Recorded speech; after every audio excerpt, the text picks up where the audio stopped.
Kelvin Sampson, when you think back to that GA at Michigan State 46 years ago Yeah. to sitting here right now, what's been the most rewarding part of this journey? I think for me, it's two parts. One is the multitude of great young men that have had the pleasure and opportunity to be part of their lives, and then when at their wedding or when they had their first child or they got a job promotion, is think enough of the old coach to call and let me know about it. That's rewarding. And then as I got older and being able to work with Kellen and Lauren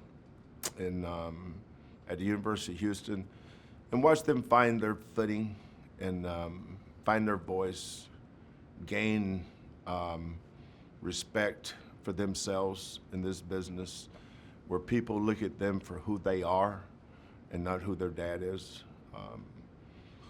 Those things like that matter to me, because coaching is giving. It's not taking. It's giving. You give, and you give. But that's what the game is for. We all owe so much more to this game because of what is provided for us than what's been given to us. You're a dad, you're a grandfather, of course you're a husband. You've talked to me before about your dad. Yeah. And are you sitting here in this job without your dad? No. So when he was a high school coach, he grew up during segregation. So I clearly remember segregation. I remember when my good friend Charlie Scott was the first black basketball player at the University of North Carolina. I was a Dean Smith fan. My dad was a Dean Smith fan. But in North Carolina, high school coaches only had 9-month contracts. So for 3 months, they had to go provide for their families. So my dad had 4 jobs every summer. One, he sold World Book encyclopedias. 2, he taught driver's ed. 3, he sold Lincoln Life Insurance. And 4, he worked at tobacco markets in Lumberton, which is about 8 or 9 miles away, something like that. So I grew up not really ever seeing him much in the summer because he's always working. But I remember in the winters, all his players could catch a bus to school because they were in farming communities. He had to take them home at night. And that was before seat belts. He had board seats, old cars, and he could get 7 or 8 in there. And a lot of them lived anywhere from 5 to 8 miles away. And a lot of nights he wasn't there to take them home for whatever reason. But I remember years later the impact he had on those kids. And right away I said, I want to be a coach. Not because, and my dad was inducted into the North Carolina High School Coaches Hall of Fame, I think in 2003, not because of that, but because of the way these other people looked at him. And not just the kids, it was the appreciation shown by their mothers and fathers and their families and stuff like that. And I said, that's pretty cool. And he played a major role in telling you, I think you can go back to college. Yeah. Right? Yeah, Kevin McHale, as poetic as it may sound, Kevin McHale, who I was working with the Rockets, mother had just died. And so Daryl Morey came to me and said, we want you to coach the team. And so I don't remember how many games it was. It happened twice because Kevin lost a daughter too, which is sad. And we were in the midst of a road trip, and we were getting ready to play the Lakers the next day, and we were practicing at UCLA's campus. So practice at UCLA's campus, get back on the bus, drive to our hotel in LA. and my dad was an invalid by this point. And so I always called him twice a day, just check on him, make sure he's doing okay. My mother died on January 11th, and my dad passed away on February 18th. So this was the February 17th was the last time I talked to him, and that's when I was in LA. And so February, my agent is Brett Just. Yep. I've been with Brett for a long time. Brett's great. But he was calling me and saying that, hey, here's the schools that want to interview you. Here's the schools that want to offer you the job. What do you want me to tell them? I tell them no. I'm going to be a head coach in the NBA. That's what I wanted to do. That was my goal. And so that was the first time I mentioned it to him that night. Brett had been telling me about it, and I just didn't have any interest, but he kept on me about it. And I told Dad, I said, Dad, there's a bunch of schools asking about whether I'd be interested in coming. And, my dad was a Depression baby. So he was born in 1929. So his parents, not really lovey-dovey with their kids. They had to work. They was just trying to survive back then. So he was like that with me a little bit too. And so he was quiet. He wasn't very demonstrative, but he had kind of a low wisdom to him. His voice carried weight because he didn't say a ton. But he said something to me that night, that I was about 6 or 7 o'clock to him, so it was about 8 or 9, 10 o'clock to me. And so you need to think about that.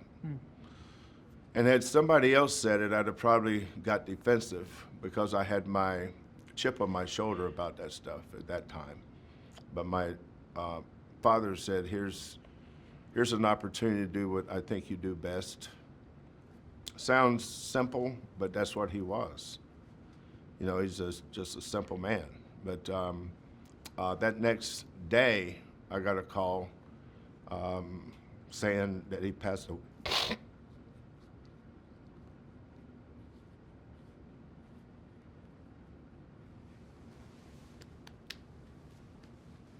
I feel your pain. So when I got that call,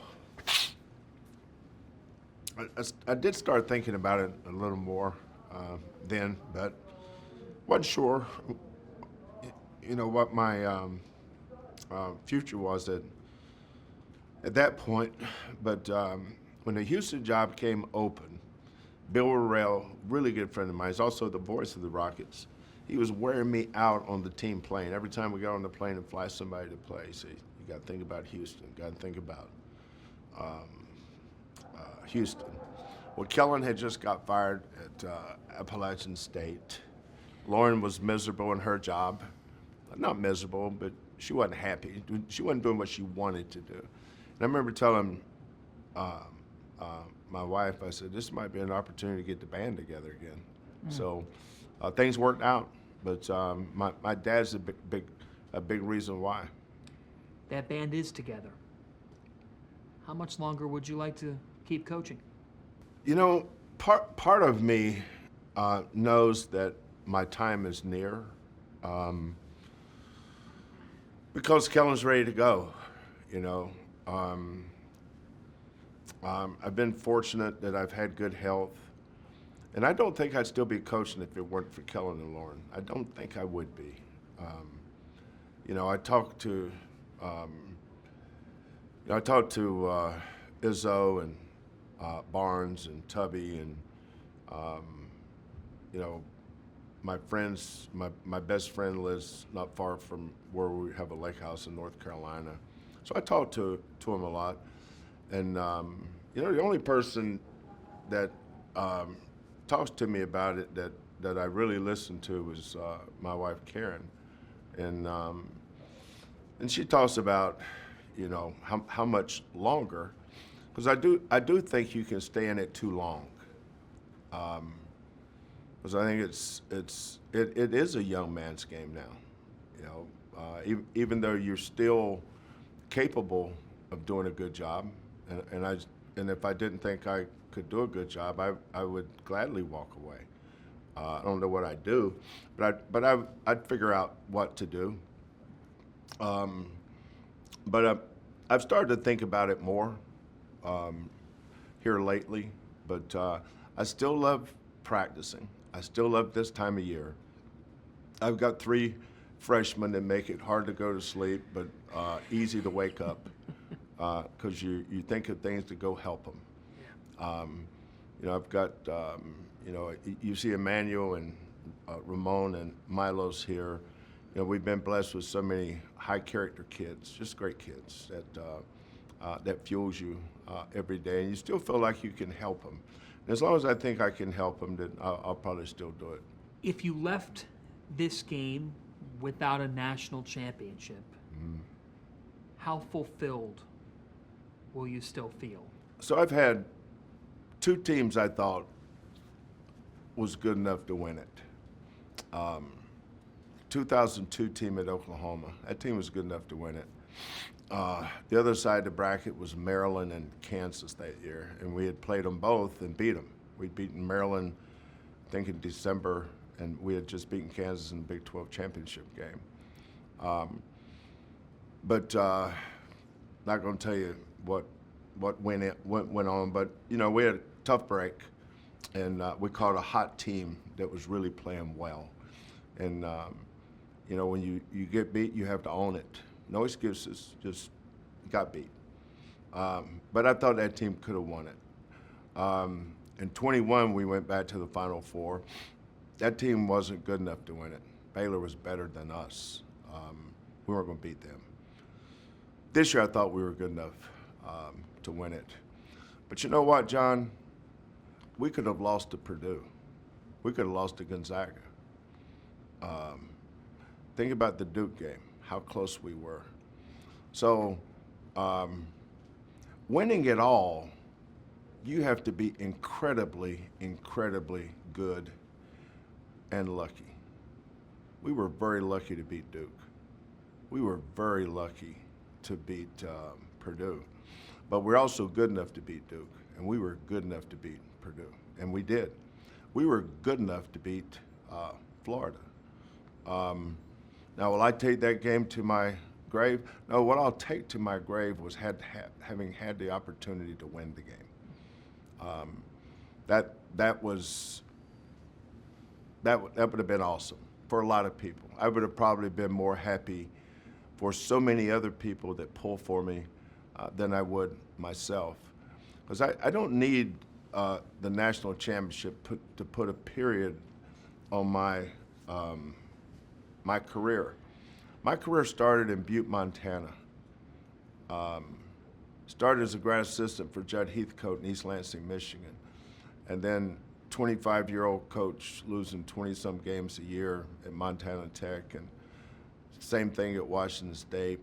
I've had so many angels, wings around me from so many people over the years that it's almost like I owe everything that I've accomplished to somebody else. There's been so many people that's done so much more for me that people never think about.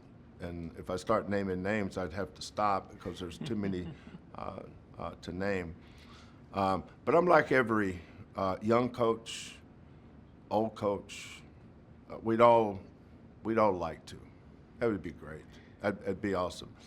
But I relish in the fact that we've built a program that people ask that question about, because that means we've done something right.